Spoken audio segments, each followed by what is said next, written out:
Hello, it's Will with the Grand Duke Dmitri Diary series. We're doing 1939 today for our recap from 1915.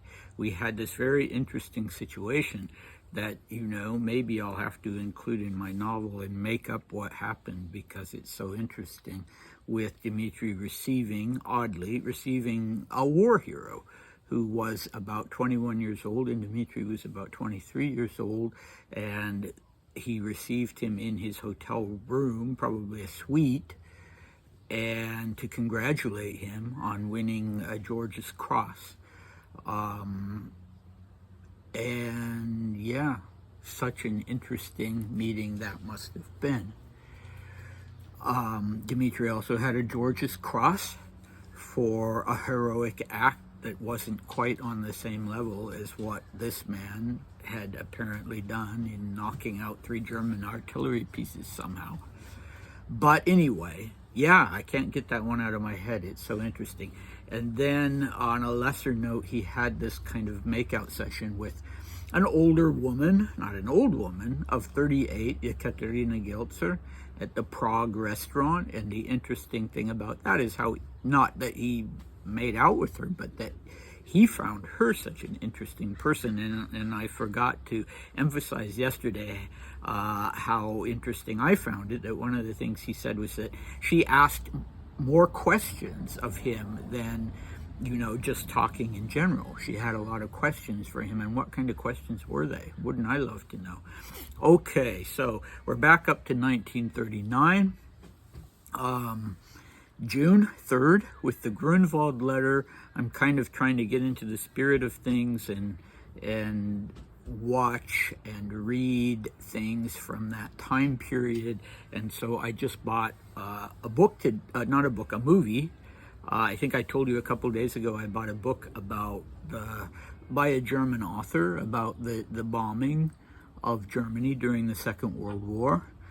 And in that book, the author, Sebald, mentions a movie, a sort of expressionistic style post-war movie by a famous German art film director, Berg, and so I decided to see if I could find that, and I found it on Vimeo, and you could rent it or you could buy it for $12. And I thought, well, what the heck, I'll buy it. And then when I got it, I thought it was 6 minutes long. And so I was feeling rather ripped off. But when I started to watch it, it turned out to be over 6 hours long. So I've now only watched 30 minutes of it. It's called, in English, Our Hitler. And it's like this, weird expressionistic assessment, very artistically and poetically presented, of how all of that could have happened. And so, kind of relevant for what's going on today. And that's one of the reasons why I decided to buy it. Anyway, I'm turning this into the William Lee Diary series instead of the Dmitri Diary series, so sorry about that. What is our cast today? Well, we have the so-called Grand Duke, Vladimir Kirillovich. He was born a prince because he was the great-grandson, not the grandson, of an emperor, and only sons and grandsons of emperors by the statute on the imperial family of 1797. Firstly, and then by changes made in that statute by Aleksandr III, because there were getting to be, after a period where Grand Dukes were almost extinct, you had a sort of Romanov baby boom in the second half of the 19th century, and there were just getting to be too many Grand Dukes. And so, so Aleksandr III decided to cut that off. And you could certainly argue that with Grand Dukes again on the verge of extinction after the First World War, after the Revolution, that it was justified to include great-grandsons. But the fact of the matter was that there was no longer an emperor. There was no longer a person who had a right to change that law. Kirill was at most accepted by some members of the family and some portion of the emigration. By all means, not by all means, just one part as the emperor in exile. But yeah, that's not really a basis upon which to start bestowing titles. And that's why I continue to call Vladimir Knyaz, of course, Prince, but not Grand Duke, even though Dmitri accepted that title. Well, he also accepted the title given to his wife and his son, understandably. But anyway, I'm really getting sidetracked today. Okay, we have a relatively short bit. Only half the paragraph from the Grunwald, of this particular paragraph from the letter, because there's a lot to unpack, and especially in the second half of the paragraph, and so I didn't want to dive right into that. Okay, so the other cast members, aside from Vladimir, we have assorted journalists, and we have the quote-unquote sinister Germans. Okay, the Nazis were sinister at that time.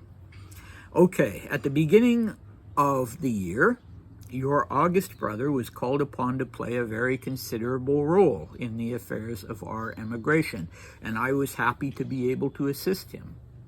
You will recall, madam, what I said in my previous letter about the Ukrainian problem as it presented itself at that moment. It was necessary to put an end to the actions of the Germans, who were trying at all costs to involve the Imperial House of Russia in their sinister plans. The brief declaration that we were able to wrest from Grand Duke Vladimir did not suffice. A simpler explanation was needed. It was to that end that we arranged 2 interviews with Grand Duke Dmitri, one in Candide and the other in a whole series of European journals, such as the Weltwoche of Zurich, the Hagsche Post Holland, the Pesterloid Hungary, the Yorkshire Post, Birmingham News, and Pravda of Yugoslavia, as well as the main daily newspaper of Riga. Your Imperial Highness will find attached the text of the 2 interviews. Well, I will say at the outset that I have the text of the interview with Candide, but I do not have the text of the second interview, which was more broadly distributed, and undoubtedly one can find it. There are all these different journals where one can look for it.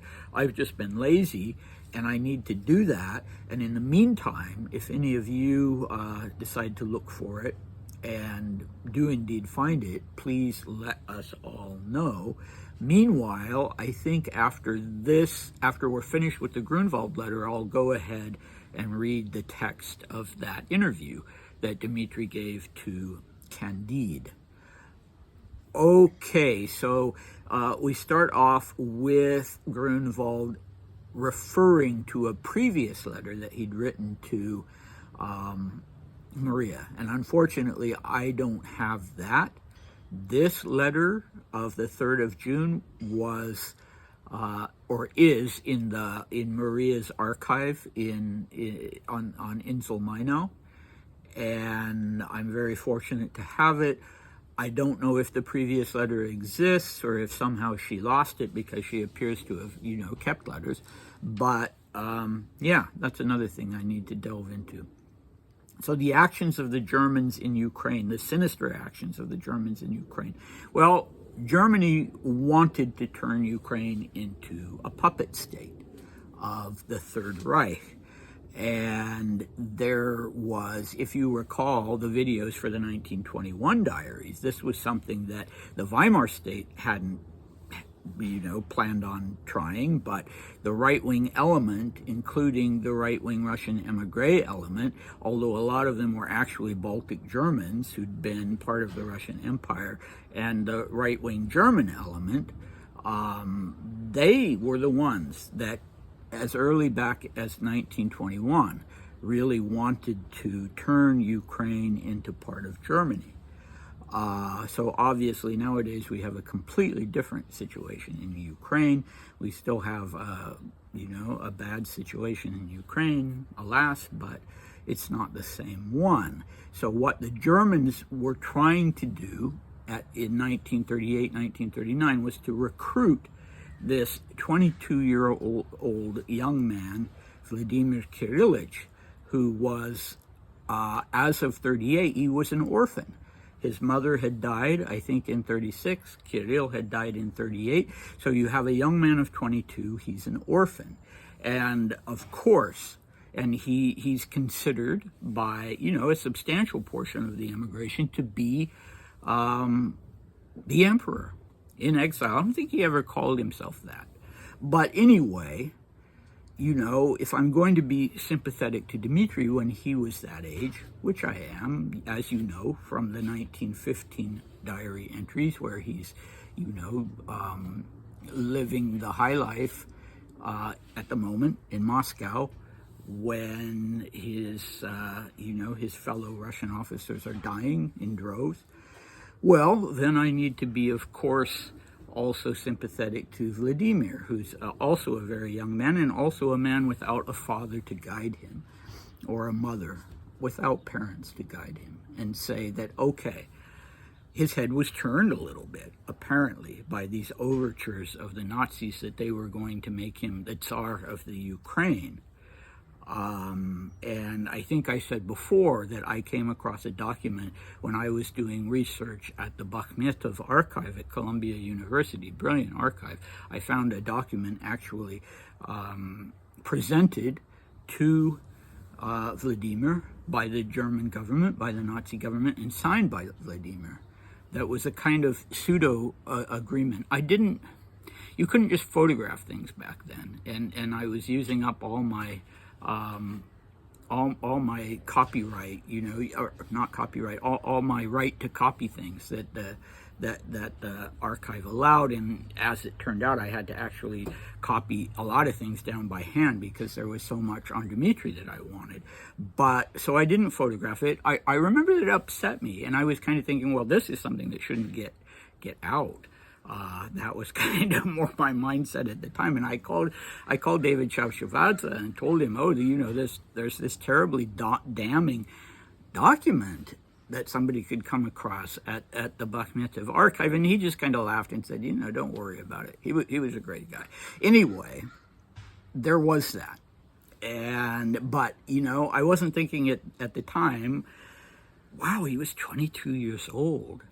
And he didn't have any parents, so okay, we can kind of give him a pass on that. Anyway, he liked the idea. So Grunwald says we had to wrest this statement out of him. He didn't want to do it, but they got him to say, I don't know, I haven't seen the statement, but somehow to say that he wasn't going to, collaborate with the Nazi regime and become the king of Ukraine.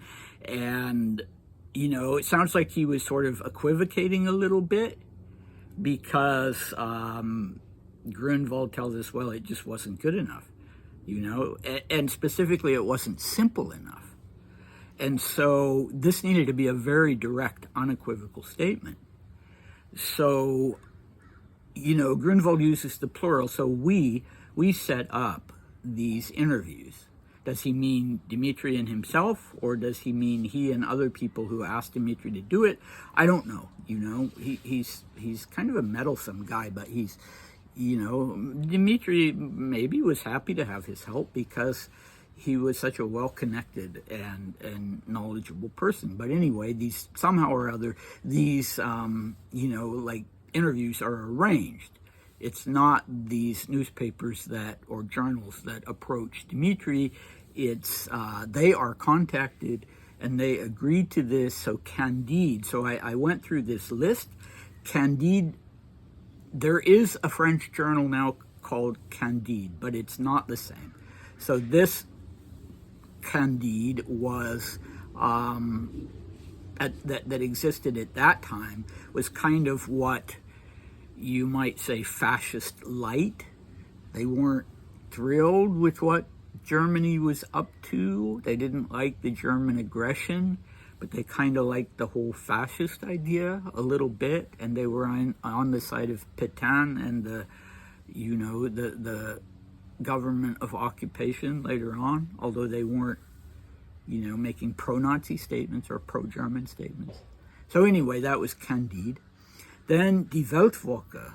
Die Weltwoche in Switzerland still exists.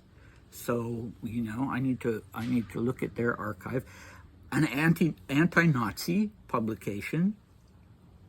The Hagische Post, I don't know how to pronounce that. It's Dutch. It was a social liberal journal. It doesn't exist by that name. At some point it was, it merged with some other Dutch periodical with another name. Pesterloid. So this was a German language, I think the main German language periodical in Hungary. And it was definitely not, even though it was German language, it was definitely not on board with the whole fascist Nazi movement, and in fact spoke out before it was stopped from speaking out later during the war. The editors spoke out about anti-Semitism and the things that were the anti-Semitic actions that were going on in Germany at that time. The Yorkshire Post still exists. It's a conservative periodical, but moderate conservative. The Birmingham News, I don't think it still exists. The only Birmingham News I could find was for Birmingham, Alabama, and that's clearly not what Grunwald means. So, Pravda of Yugoslavia. There is, so of course Yugoslavia doesn't exist anymore. It hasn't for quite a while. But there is now a Pravda in Serbia. The name means truth. Kind of a big claim for a newspaper to make, but anyway, it's not the same periodical that existed back then. So that's the rundown on the various journals. And so we're going to find out more. The text of the Candide article will come later, as I said, after we're done with this letter, and the text of, one of the other journals, if I can find it. But for the moment being, the second half of this paragraph that I'm cutting short is not the text, but Dmitri's political activities and how people reacted to them. Really fascinating, really the meat of this letter from me. But in the next video, we'll be going back to 1915. And, 39 and 1915, these periods that we're doing in June on the one hand and in January on the other hand, they're so interesting. So Dmitri's going to talk a little more about Geltzer, not about making out with her, but about the impression she made on him. Laming is going to come back, and he's going to take he's going to react in a way that surprised me about what Dmitri is doing in Moscow. We have the purchase of a new car. We have more about the arsenic treatment. And we have another evening with the girls, so with Geltzer, but also with Nastya and with this Tamara that Dmitri had decided was just a vulgar bore. So, that will be tomorrow. And do come back. Take care. Bye.